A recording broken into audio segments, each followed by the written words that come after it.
Finals. This is the time of the year that stresses you out to the max, but you can't let stress take over your mind or you'll find yourself in a bind. You sit in front of your computer, grab your warm pumpkin spice latte, and think about the positive.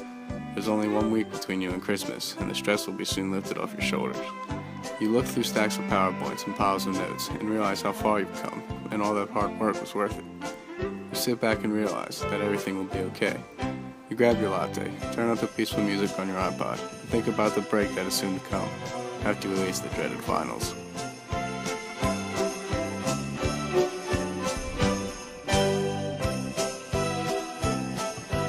You sit at your desk and think, how can I make studying a little easier? Sticky notes, highlighters, and a planner help declutter the massive load of notes that drowns your desk in a sea of thoughts that is barely staying afloat. You open a book, turn on Pandora, and free your mind from stress. The only thing that's left in your mind is in fact the kitchen is a mess. You get up to clean the clutter and stop and clear your mind. There's more important things to do, so you sit back down and take your time. The studying isn't so hard when you have everything in place, but you have to keep remembering to keep up the hard work and a slow and steady pace.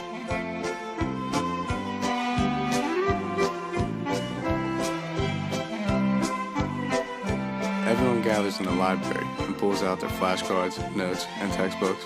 A cup of Starbucks coffee sits at each of our desks and makes our nervous minds a little more merry.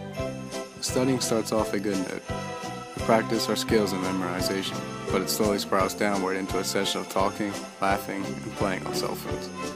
You try to control the group and think of a strategic way to study all together, but everyone's minds keep wandering free and nothing seems to be going better. You head back to your dorm and think about the group study that went wrong. You sit and think now, what should I do? So you study, and study, all night long.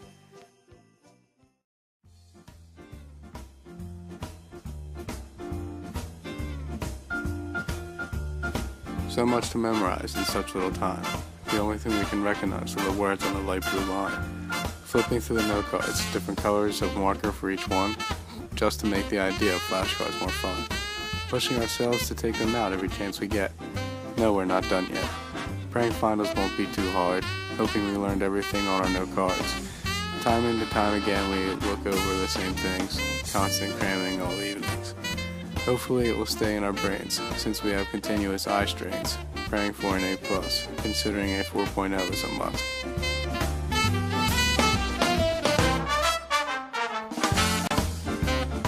The day is growing near. You're running out of options. Every notebook has been reviewed, all PowerPoints read thoroughly, no study guide was given. You're on a treasure hunt with no map. Yet there is still one other option, the one which is often forgotten. There exists a source that is all-knowing, one that is the answer to every question. They are available throughout the whole week, all these good attributes, so why are they rarely used? It's your time to go now, time to learn about Chapter 7. Don't get nervous, they are just people too. You walk up the stairs to a friendly face. Your professor seems more than happy to help. This isn't so bad, why haven't I done this before? Next to them, you can walk confidently out the door.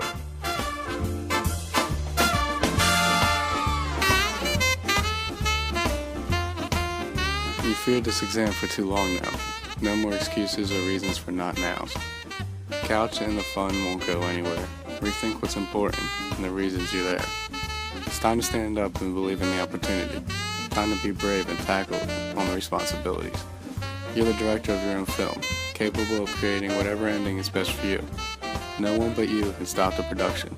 You know what is best for you to prevent the destruction. These finals are nothing but a minor stepping stone on this long road to your triumphant future. A minuscule turn, a small burden to overcome. One day it will all be worth it. One day you can say, I won.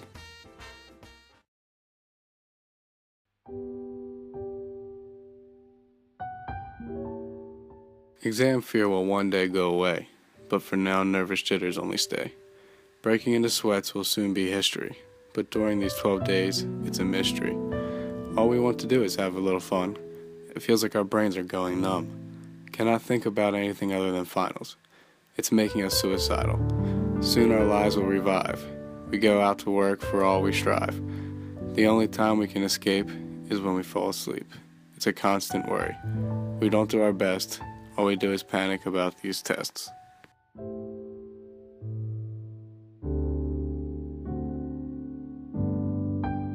You're sitting there on your bed with tears pouring down your face, study guides and flashcards stained with tears.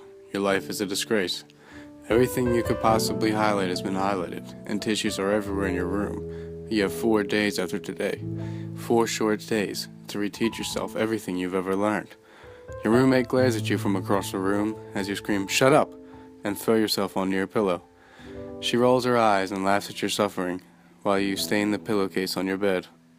You lay there crying for hours on end, and you wonder how there could be any tears left. You have 4 days left, 4 short days, until the week from hell begins. The tears keep pouring from your eyes, until you finally sit up and realize you just cried through the entire 8th day.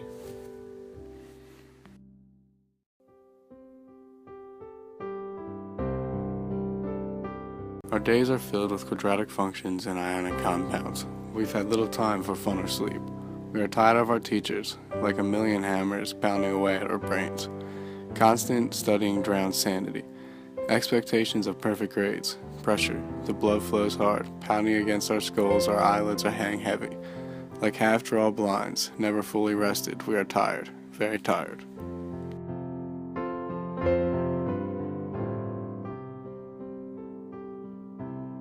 Your book is open on your lap, but the television is calling your name.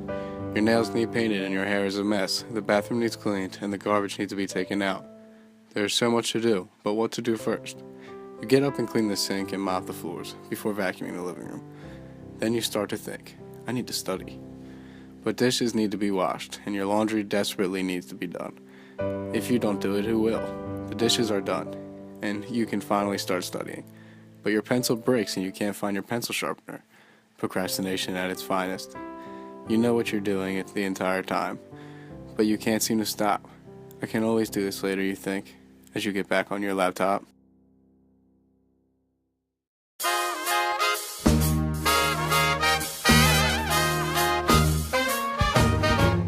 My days are becoming smaller.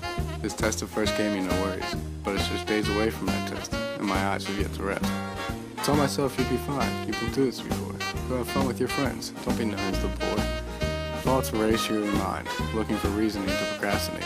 Why prepare and study weeks in advance when you can drink till you piss your pants? It's your last day now. Those weeks have suddenly faded to hours. Feelings of regret begin to overwhelm. It's just you and the notes with nowhere to cower. This is just how you succeed. Just plan ahead and be ready. For your future, you'll be ready.